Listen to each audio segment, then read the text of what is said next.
E aí, tudo bem com você? Eu sou Miguel Alves.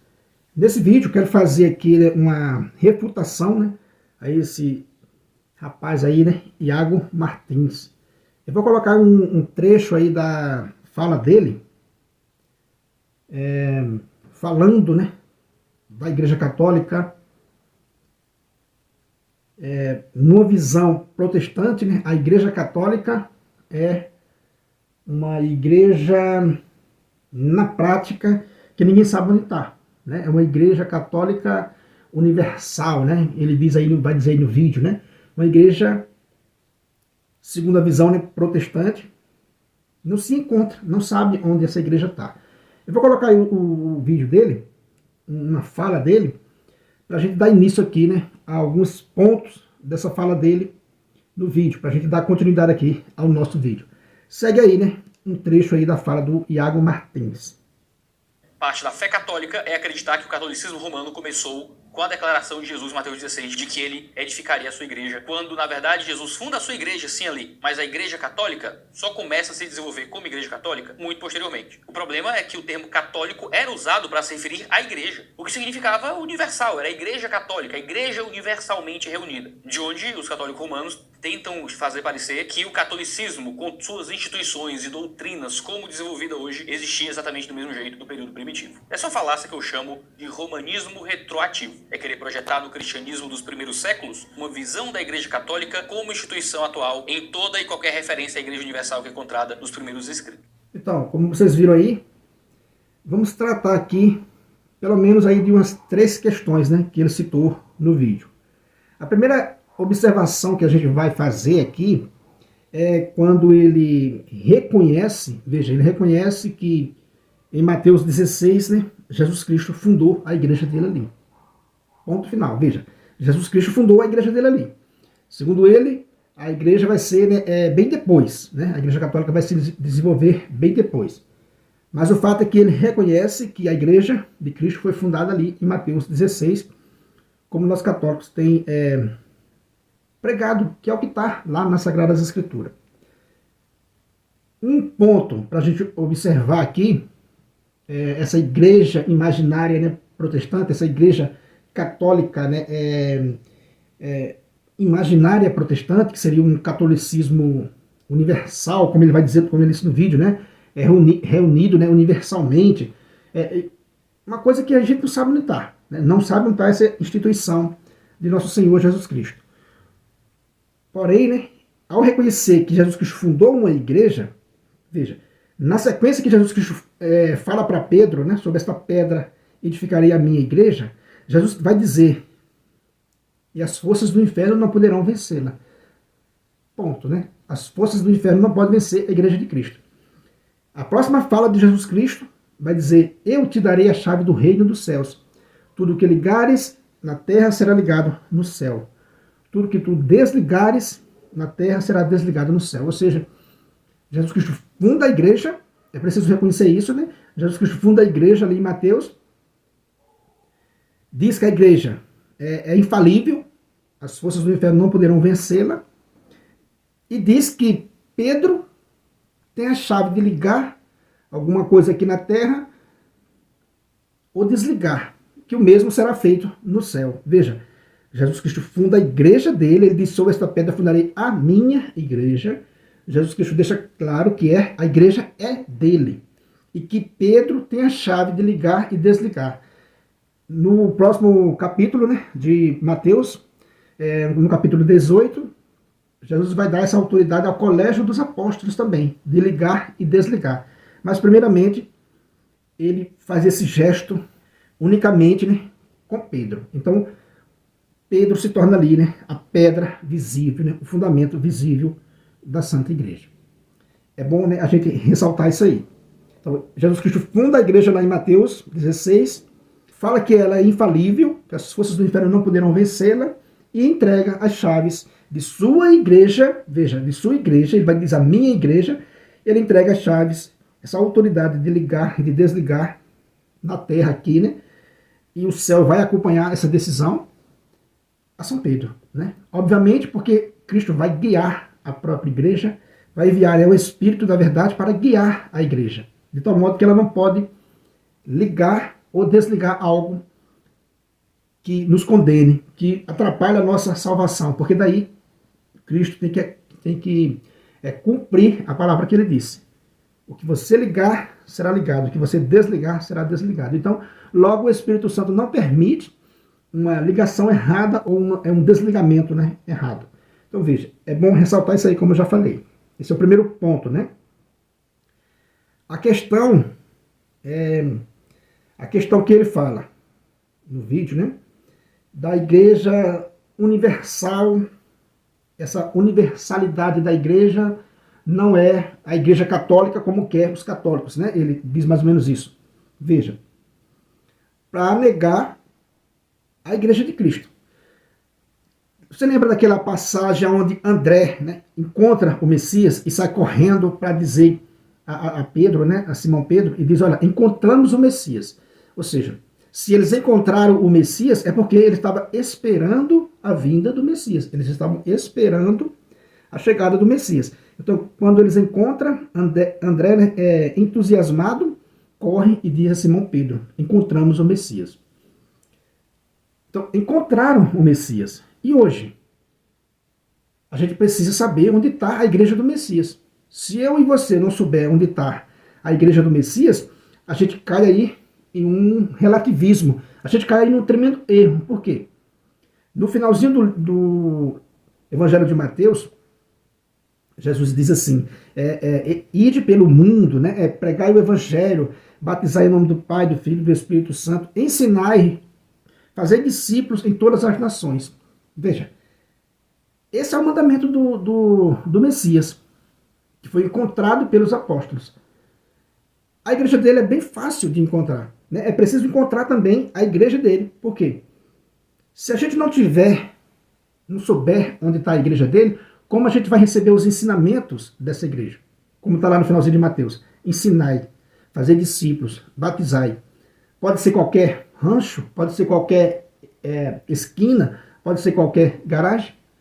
Ensinamentos independentes um do outro, diferentes, contraditórios. Então a igreja de Cristo precisa ser encontrada. Então cai por terra também essa tese protestante de achar que a igreja universal é algo invisível, né? É algo que que não está, né, ao nosso alcance. O homem não pode saber onde está a igreja de Cristo. Então, se você não sabe onde está a igreja de Cristo, repito mais uma vez, né? Você cai no relativismo. Você não encontra o ensinamento correto. Porque um diz, o dia do Senhor é o domingo, outro diz é o sábado. Outro diz, pode batizar criança, outro diz não pode. Um diz, Pedro é o líder visível da igreja, a pedra visível que Jesus quis. Outro diz, não é. Outro diz, precisa da sucessão apostólica para a coisa ser validada, para ser legítima a coisa. Outro diz, não precisa. Eu posso me tornar bispo por conta própria. Veja que confusão. Qual o ensinamento correto é? Né? Qual o ensinamento correto? Então, diante dessa tese, né, protestante de imaginar uma igreja católica invisível, esses argumentos derrubam, né, essas teses protestantes. Porque eu preciso saber sim onde está a igreja de Cristo para eu receber o verdadeiro batismo, para eu receber a Eucaristia, para eu receber o verdadeiro ensinamento.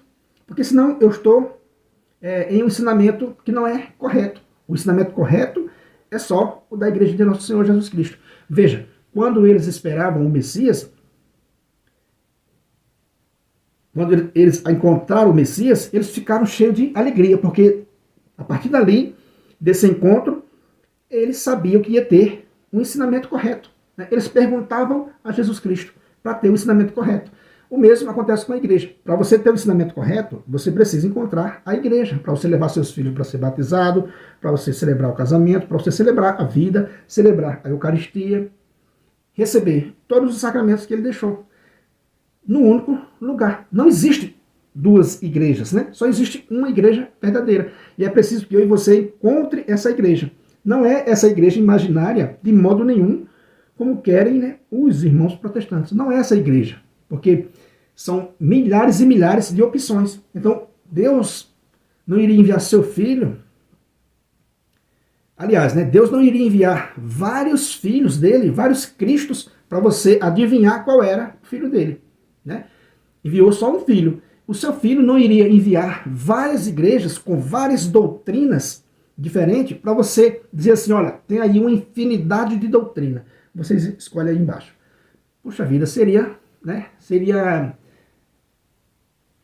contraditório. Né? Como eu digo aqui, se você tiver 5 filhos, você não vai ensinar a esses 5 filhos caminhos contraditórios. Dizer, meu filho, seja honesto. E dizer ao outro, meu filho, não seja honesto. Né? Você vai ensinar o caminho certo para os 5. Né? Para os 5.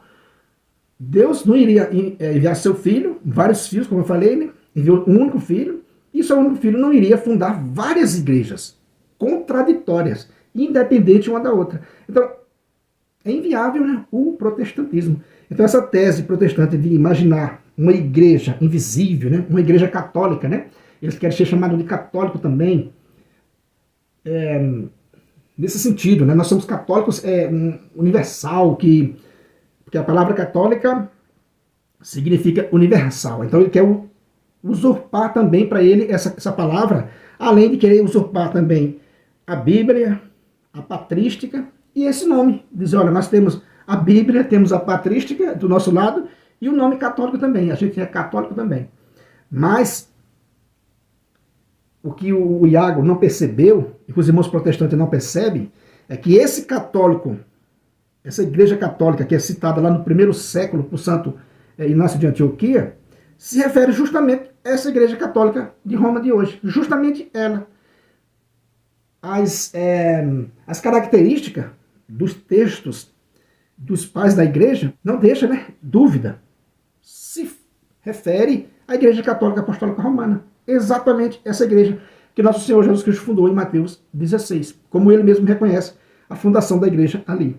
Os textos, né, dos pais da igreja, a evidência é clara. Está se falando do catolicismo romano. Basta ler o texto, qualquer texto antigo, né, do 1º século para cá, que você vai ver, é a igreja católica. Está falando da igreja católica apostólica romana. Não dessa igreja católica invisível, imaginária, que querem, né, os protestantes. Veja, a palavra católica significa universal, como ele mesmo falou no vídeo dele. Porém, né, ela tem um sentido mais amplo do que isso, do que ser apenas, né, universal. Essa palavra, né, além de ser universal, significar universal, significa também geral, no sentido de contrário, né, a particular. E já no 4º século, ela era, né, utilizada por São Cirilo de Jerusalém. Eu vou mostrar para vocês aí um texto. Já no 4º século, ela era né, citada nesse sentido de uma fé diferente da fé, né, dos hereges. Eu vou colocar um texto aí que fica melhor para a gente, né, analisar. Então veja, a partir do século IV, com o surgimento de várias heresias, um outro sentido foi dado à palavra católica. São Cirilo de Jerusalém, para comparar a fé ortodoxa com a fé herética, usa o termo fé católica. Ou seja, a verdadeira fé aceita a totalidade das verdades reveladas, enquanto que a fé herética escolhe aquilo que quer acreditar, selecionando o que mais lhe convém e rejeitando os demais conteúdos da fé. Desta forma, a palavra católica passou a designar não somente a igreja, que inclui todas as pessoas em todos os lugares, mas também a igreja que inclui toda a fé, todos os sacramentos, todo o depósito e tesouro que foi deixado por Jesus Cristo e os apóstolos. Com isso, a palavra foi sendo incorporada ao credo como forma de distinguir a igreja que guardava a fé inteira das seitas heréticas que estavam nascendo e que desprezavam o todo da fé. Então, você viu aí nesse texto, né, que ela foi ganhando, essa palavra, né, foi ganhando esse sentido de diferenciar a verdadeira fé, né, que aceita a totalidade das verdades reveladas, Enquanto que né, a fé herética escolhe aquilo que quer acreditar, selecionando o que mais lhe convém e rejeitando os demais conteúdos da fé.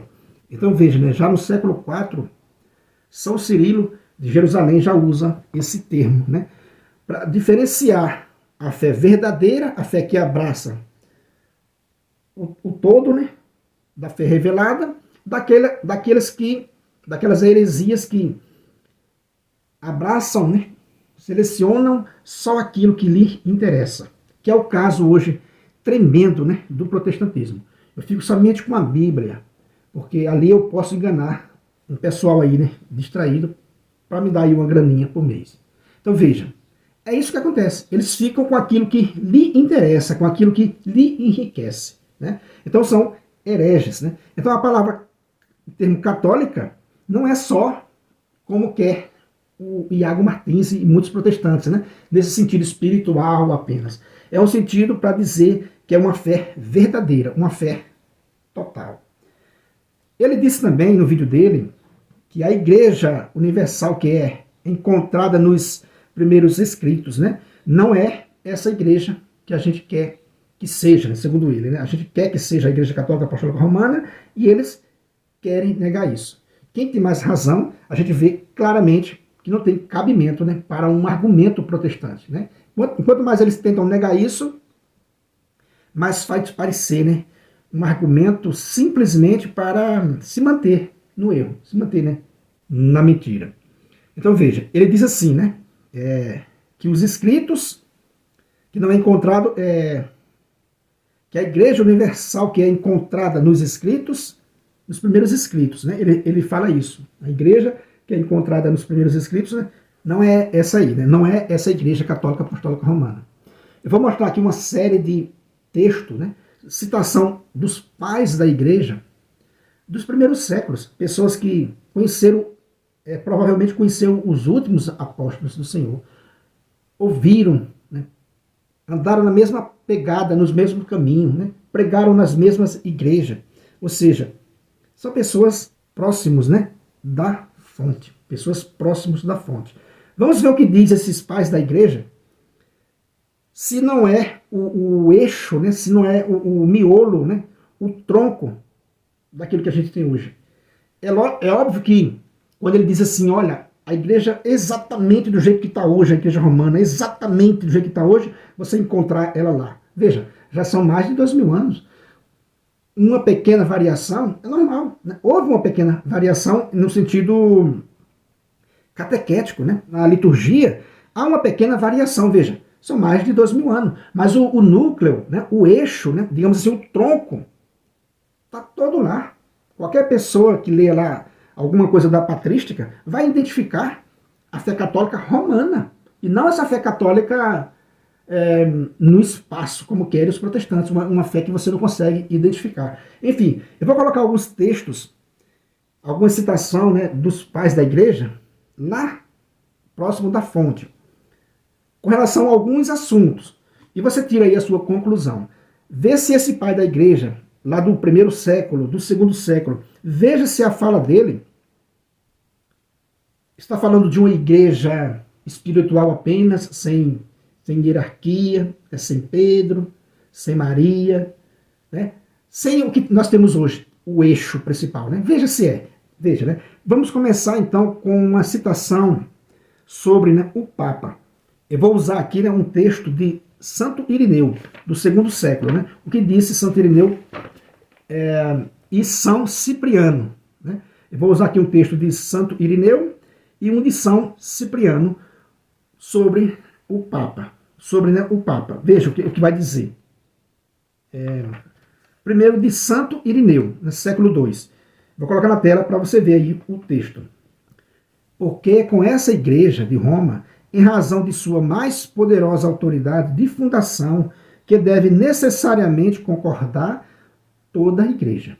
Isto é, que devem concordar os fiéis procedentes de qualquer parte, ela na qual sempre, em benefício dos que procedem de toda parte, se conservou a tradição que vem dos apóstolos. Veja, Santo Irineu do século II. Ele está dizendo, é necessário, né, é com esta igreja de Roma que necessariamente deve concordar todas as outras.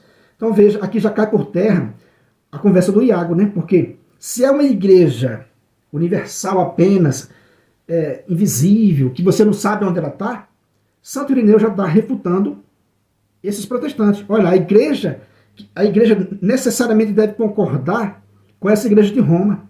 Quer dizer que todas as igrejas ali necessariamente devem concordar com a igreja de Roma. E interessante, meus irmãos, que a gente vê isso já no texto, né, escrito nas Sagradas Escrituras. Lá em Gálatas 2, eu gosto muito desse texto, Gálatas 2, versículo 2 e o versículo 9. Paulo vai dizer, olha, deram-nos as mãos em sinal de nossa comunhão, né, plena. Ou seja, as igrejas que Paulo estava fundando estavam em comunhão plena com as outras igrejas de São Pedro, por exemplo. Né? Então, quer dizer, o que Santo Irineu está dizendo aqui, necessariamente, né, é com essa igreja de Roma que necessariamente deve concordar toda a igreja. Veja, isso parece uma igreja protestante, isso parece uma visão protestante de uma igreja católica, né, universal, como ele disse a palavra, né, é universalmente, né, reunida. Parece uma coisa espiritual apenas, sem saber onde está? Não. O pai da igreja, aqui, no caso Santo Irineu, está afirmando que é com essa igreja de Roma que necessariamente deve concordar toda a igreja. No segundo século. Olha só que interessante. Então, não me parece nada com o protestantismo, que eles não têm uma hierarquia, cada um é dono de sua esquina, dono de sua garagem. Né? Então, não tem nada a ver com a mentalidade protestante. Veja, no primeiro texto de um dos pais da igreja, do segundo século, né? É com essa igreja que deve concordar, necessariamente concordar toda a igreja. Como é que o cara vai dizer que essa igreja aqui não é a mesma igreja católica apostólica romana? Que é o mesmo que a gente defende hoje. A mesma fé dos pais da igreja é o que a gente defende hoje. Vamos usar agora um texto de São Cipriano, né, bispo de Cartago, do século III. Veja, defensor, né, da unidade. Vou ler o texto aqui para vocês verem. Vou colocar na tela aí também para vocês acompanhar. São Cipriano, né, bispo de Cartago, defensor da unidade. O Senhor disse a Pedro, eu te digo, tu és Pedro, e sobre esta pedra edificarei a minha igreja, e as portas do inferno não prevalecerão sobre ela. Dar-te-ei as chaves do reino dos céus. O Senhor edifica a sua igreja sobre um só, embora conceda igual poder a todos os apóstolos, depois de sua ressurreição, dizendo, assim como o Pai me enviou, eu vos envio. Recebei o Espírito Santo. Se perdoardes os pecados de alguém, ser-lhes-ão perdoado. Se os retiverdes, ser-lhes-ão retidos. No entanto, para manifestar a unidade, dispõe, por sua autoridade, a origem desta mesma unidade, partindo de um só. Sem dúvida, os demais apóstolos eram, como Pedro, dotados de igual participação na honra e no poder. Mas o princípio parte da unidade para que se demonstre ser única a Igreja de Cristo. Julga conservar a fé quem não conserva esta unidade da Igreja? Confia estar na Igreja que se opõe e resiste à Igreja? Confia estar na Igreja quem abandona a cátedra de Pedro, sobre a qual está fundada a Igreja? Sobre na unidade da Igreja. Esse texto parece uma conversa protestante? Eu pergunto aí, né, ao Iago Martins e aos demais, né, protestantes. Esse texto de São Cipriano do terceiro século parece uma igreja universal invisível, como vocês querem parecer? Não, né? Está se referindo aqui, está falando de Pedro, está falando, julga, né, conservar a fé. Quem não conserva esta unidade da igreja, quer dizer, o protestante conserva a unidade da igreja, julga, né, ele vai dizer, confia estar na igreja quem se opõe e resiste à igreja? Confia, meus irmãos protestantes, estar na igreja que se opõe, que resiste e se opõe à igreja? Um pai da igreja do terceiro século. Confia estar na igreja que abandona a cátedra de Pedro, sobre a qual está fundada a igreja? Então, meu irmão,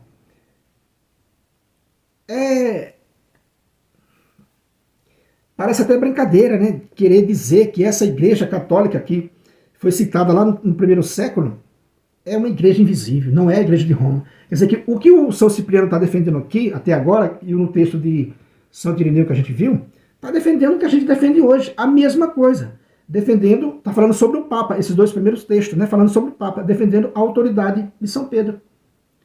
Então não parece de forma alguma uma igreja imaginária, como quer os protestantes. É uma igreja com uma estrutura, né, jurídica, com essa hierarquia, que o pai da igreja diz assim: julga, está na igreja quem abandona a cátedra de Pedro, né, sobre a qual está fundada a igreja. Julga, está na igreja. Então, meus irmãos protestantes, vocês julgam estar na igreja? A igreja que vocês estão nela é essa igreja invisível, imaginária, da cabeça de vocês. Mas os pais da igreja defendem a mesma fé católica que a gente defende hoje. Ou melhor dizendo, né, a gente defende hoje a mesma fé que os pais da igreja defendiam lá nos primeiros séculos. Pais da igreja próximos da fonte. Agora vamos falar, por exemplo, vamos para um outro assunto, né? Vamos falar sobre a sucessão apostólica, né? Vamos falar sobre a sucessão apostólica. O que diz, né, os pais da igreja sobre a sucessão apostólica, que é aquilo que a gente fala hoje. Vamos citar, então, por exemplo, São Clemente de Roma, do primeiro século. São Clemente de Roma sobre, né, a sucessão apostólica. Vamos ver o que São Clemente de Roma vai nos dizer sobre essa questão, né, da sucessão apostólica. E você vai notando aí as datas e vai pensando no que o Iago Martins falou. Olha, nos escritos, né, nos primeiros escritos, não tem essa igreja católica que os católicos, né, defendem. Veja o que os pais da igreja estão defendendo. Defendendo a fé católica, né, defendendo o primado do Papa, defendendo, né, essa hierarquia da Santa Igreja. Nesses primeiros textos que a gente leu. Vamos ver no assunto sucessão, né, apostólica, o que disse São Clemente de Roma. Vamos utilizar aqui um texto de São Clemente de Roma e um texto de Tertuliano, bispo de Cartago, né?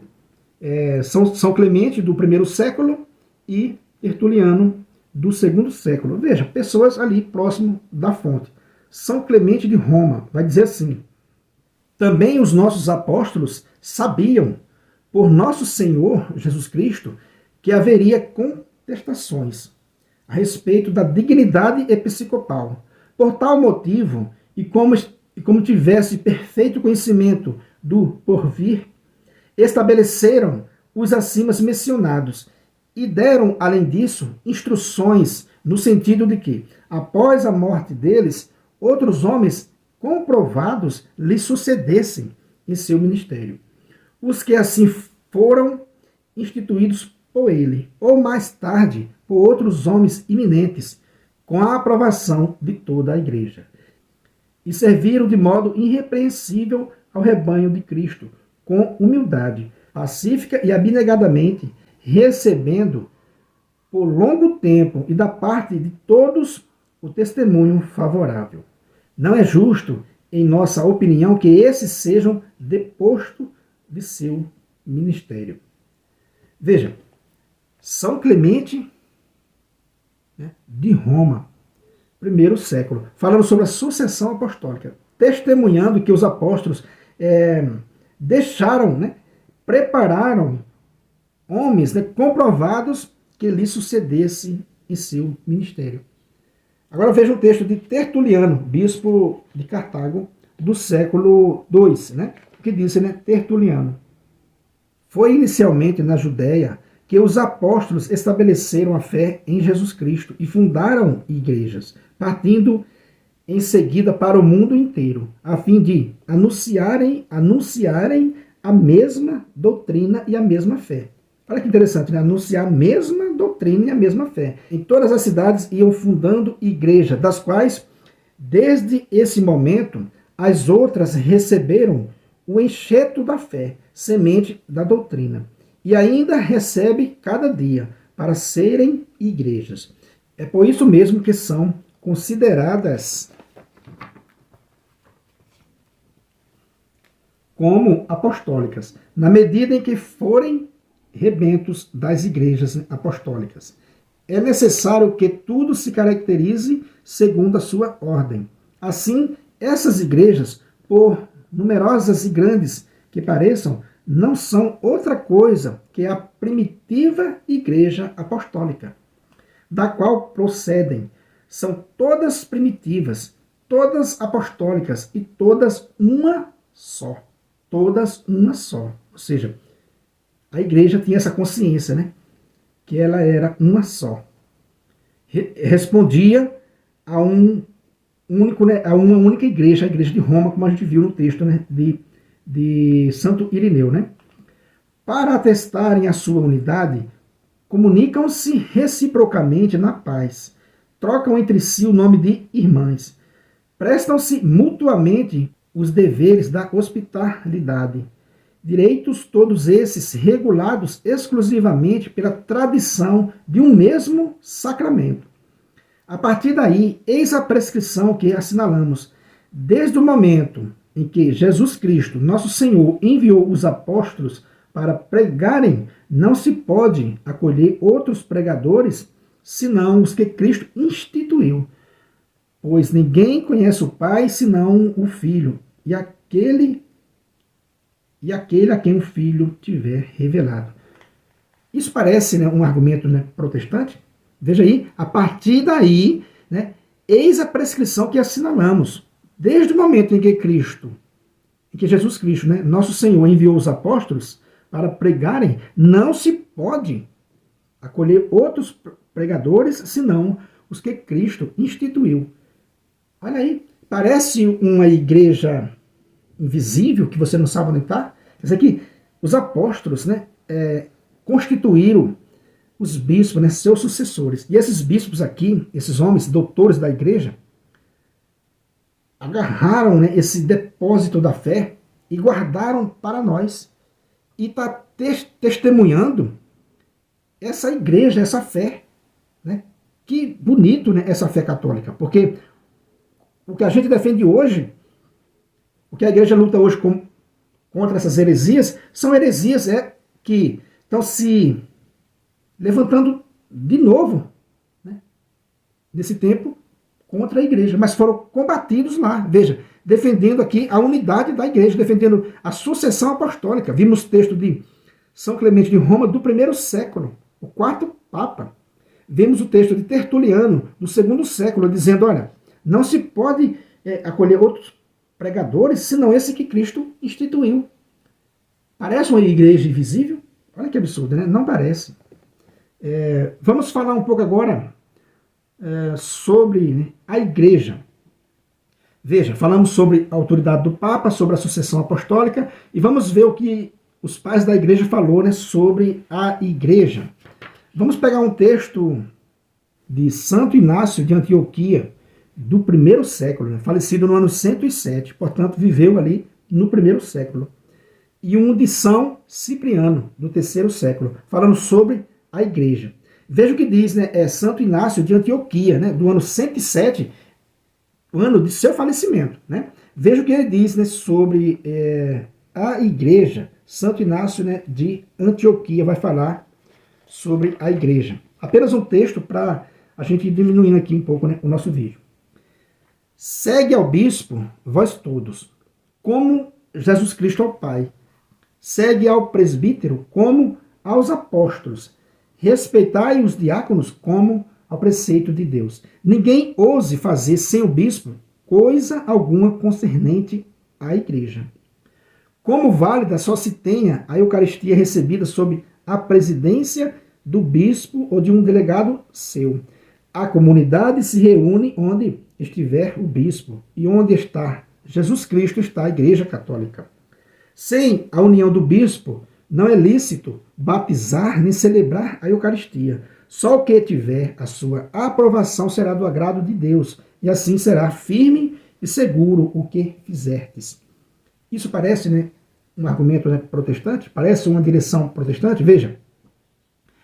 Fala de Eucaristia. Só se tem a Eucaristia válida sob a presidência, né, de um bispo ou de um delegado seu. Manda seguir o bispo como Cristo ao Pai. Seguir, né, o presbítero como aos apóstolos.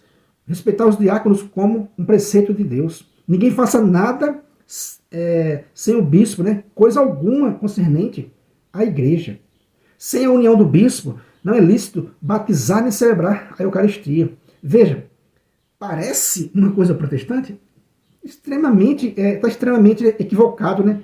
O protestante que pensa uma coisa dessa, né? Não tem nada a ver com o protestantismo. Está defendendo puramente a Igreja Católica Apostólica Romana, defendendo o primado de Pedro, né? Defendendo a Eucaristia, defendendo, né, a unidade. Vamos citar agora um texto de São... veja, o texto que eu vou citar agora foi de Santo Inácio, né, de Antioquia, do 1º século. Né? É ele que vai citar pela primeira vez a palavra católica, que a gente explicou que a palavra católica ela significa universal, mas ela tem um sentido mais amplo. Né? Ela foi usada também logo nos primeiros séculos para designar a fé verdadeira, a fé, né, que abraça o total da revelação, né, das verdades reveladas, com relação àquelas fé herética que quer só aquilo que lhe interessa. Né? Então, é nesse sentido que se entende, né, a palavra católica. E não essa igreja imaginária que o protestante gostaria que fosse, mas para engano deles, né, não é. De jeito nenhum, não é a igreja, né, uma igreja católica, né, imaginária. Veja o que diz, né, agora a gente falou sobre a igreja, né, lemos um texto de Santo Inácio de Antioquia, do 1º século, São Cipriano, do 3º século. Né? Vamos ver o que ele diz também sobre a igreja. Veja o que diz, né, São Cipriano. Vou colocar aí, né, uma frase de São Cipriano na tela, mas vou citar apenas uma frase, né, e vou dar continuidade aqui ao vídeo, porque está ficando grande. Né? Olha o que São Cipriano diz no 3º século. Não pode ter Deus por Pai no céu quem não tem a igreja por mãe na terra. Olha que interessante, né? Não pode ter Deus por Pai quem não tem a igreja por mãe na terra. Obviamente, é preciso saber onde está, né, essa mãe igreja. Né? São Cipriano de Cartago. Sobre a Eucaristia, vamos citar São Justino, né, do século II. Vamos citar ele sobre a Eucaristia. Terminadas as orações, damos mutuamente o ósculo da paz. Apresenta-se então a quem preside aos irmãos pão e um vaso de água e vinho.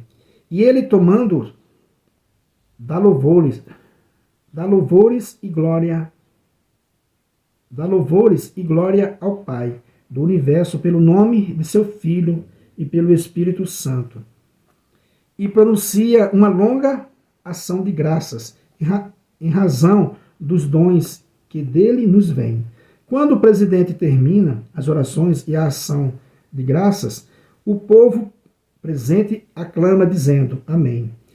Uma vez dadas as graças e feita a aclamação pelo povo, os que entre nós se chamam diáconos oferecem a cada um dos assistentes parte do pão, do vinho, da água, sobre os quais se disse a ação de graças, e levam-na aos enfermos. Ou seja, ainda hoje tem esse costume de levar, né, o santo alimento, né, a Eucaristia, né, aos enfermos, aos ausentes. Né?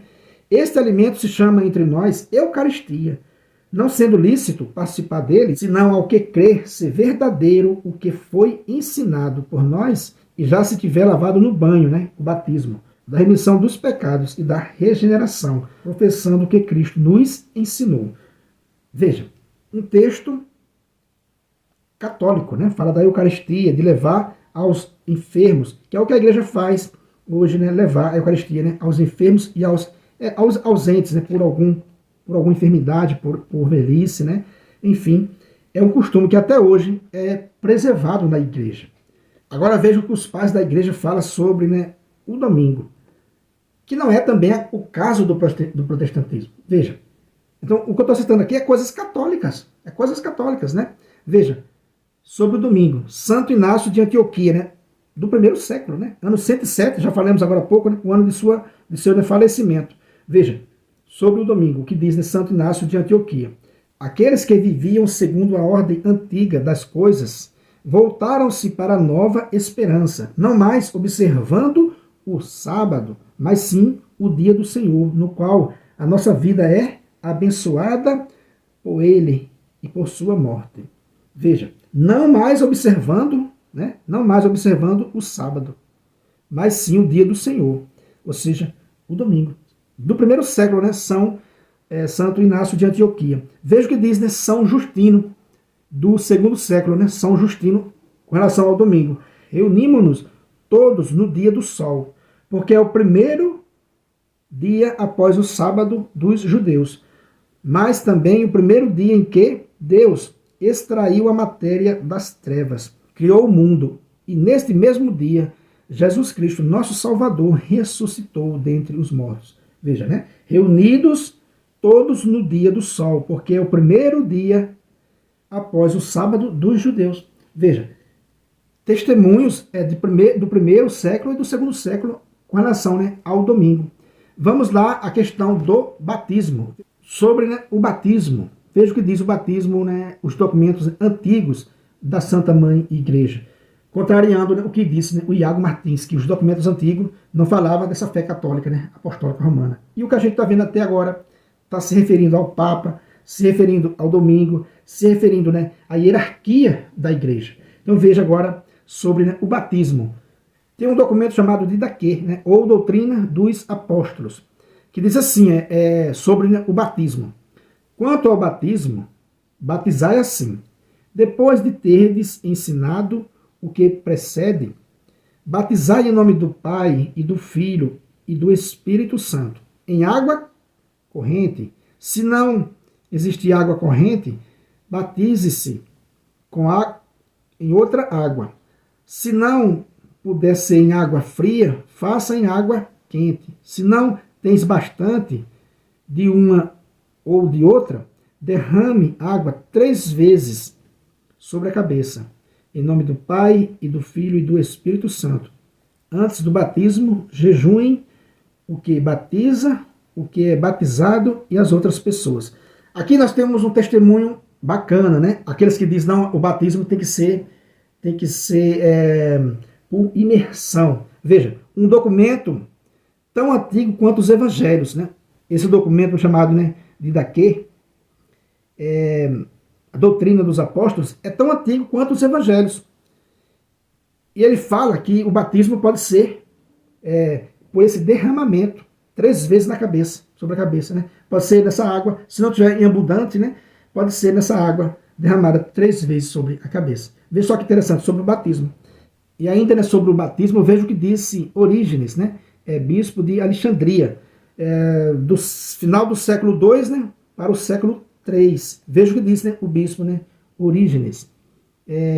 A igreja recebeu dos apóstolos a tradição de dar o batismo também aos recém-nascidos.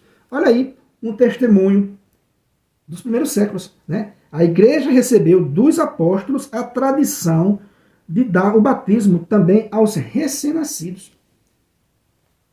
E parece, né, que a Igreja Católica segue isso, né, perfeitamente. Então veja, isso foi, né, sobre o batismo. Vamos ver agora o que dizem os pais da Igreja sobre a Virgem Maria. O que dizem os pais da Igreja. Vou citar um pequeno texto de Santo Irineu, né, do século II. O que é que Santo Irineu diz, né, sobre a Virgem Maria?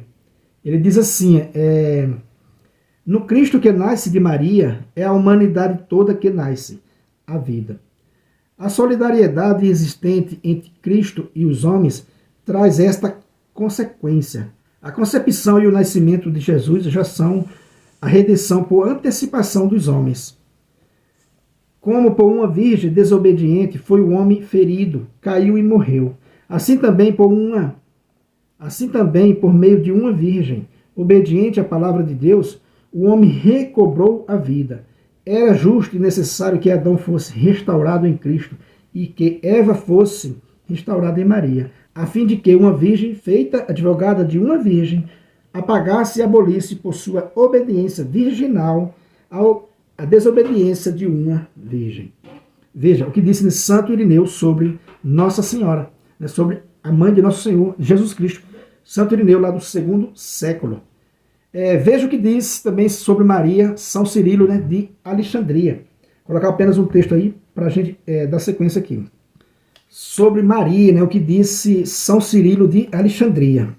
Salve, ó Maria, Mãe de Deus, venerável tesouro do mundo inteiro, lâmpada inextinguível, coroa da virgindade, cetro da verdadeira doutrina, templo indestrutível, morada daquele que lugar algum pode conter, virgem e mãe, por meio de quem é proclamado bendito nos santos evangelhos, o que vem em nome do Senhor. Veja, esse texto de São Cirilo de Alexandria parece, né, uma igreja que nem os protestantes querem, uma igreja invisível? Não, obviamente não. Está se referindo à Igreja Católica Apostólica Romana. Veja, são citações dos primeiros séculos, né?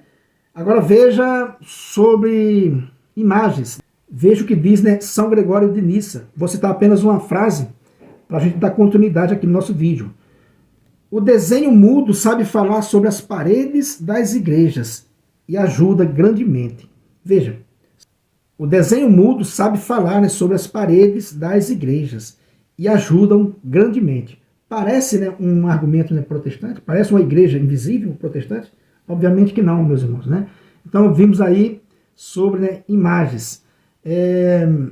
Sobre oração, uma última para a gente finalizar, né? Sobre oração pelos mortos, que os católicos é muito criticado com relação, né, à oração pelos falecidos. Embora esteja isso nas Sagradas Escrituras, né? Veja o que diz os pais da igreja sobre a oração pelos mortos. No documento, né, Doutrina dos Apóstolos, veja o que fala, né? Como eu disse agora há pouco, esse documento, ele é tão antigo, próximo, ele é da idade do tempo dos últimos evangelhos, da carta do Evangelho de João. Ele é próximo ali dos evangelhos, né? Veja o que diz nesse documento sobre, né, a oração pelos mortos, né? Ao fazerdes as vossas comemorações, reuni-vos, lede as Sagradas Escrituras, tanto em vossas assembleias, quanto nos cemitérios. O pão duro que tiver purificado, e que a invocação tiver santificado, oferecei-o orando pelos mortos. Veja, esse documento é do primeiro século, né? A doutrina dos apóstolos, falando sobre a oração pelos mortos, pelos falecidos, né? Quer dizer que a leitura da Bíblia era feita na Assembleia e nos cemitérios, né? E nos cemitérios, vai falar aqui, né? Tanto em vossas assembleias, quanto nos cemitérios. O pão duro que tiver purificado, e que a invocação tiver santificado, oferecei-o orando pelos mortos.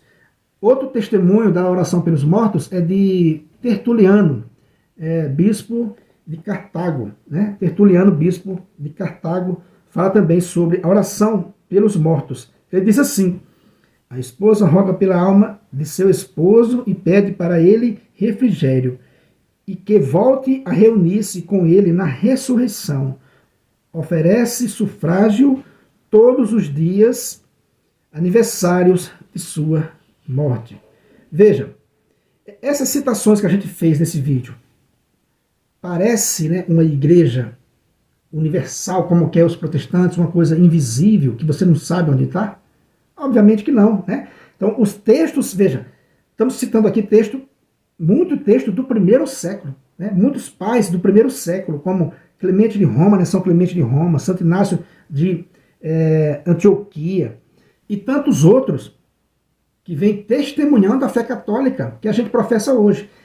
A nossa fé foi moldada por esses pais da igreja. Então, quando esses pastores protestantes vêm deformando, né, a Bíblia, a patrística, né, tudo que eles têm pela frente, né, o nome Igreja Católica, eles querem dizer não católico, quer dizer esse universal.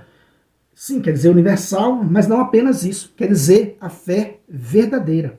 Diferente de uma fé, né, herética, a fé dos hereges, que abraça, repito, né, aquilo que lhe convém. E o que mais convém hoje às seitas é ficar com as Sagradas Escrituras apenas.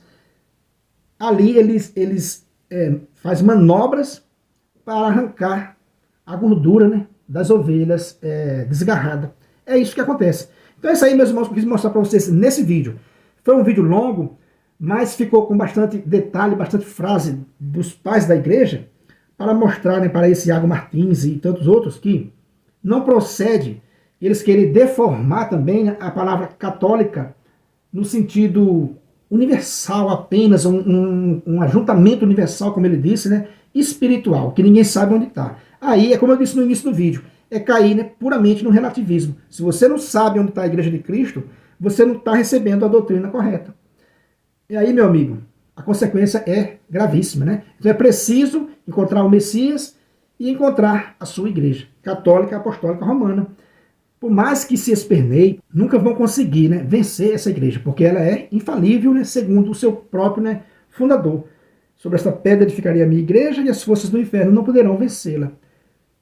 Te darei a chave do reino dos céus para ligar, né, e desligar. Então é isso aí, meus irmãos, que eu quis mostrar nesse vídeo, refutando, né, essas pessoas, de modo geral, que querem, né, deformar a história. Se você não é inscrito nesse canal ainda, né, eu peço a você que se inscreva, deixa aí o seu comentário. Muito obrigado e fique com Deus.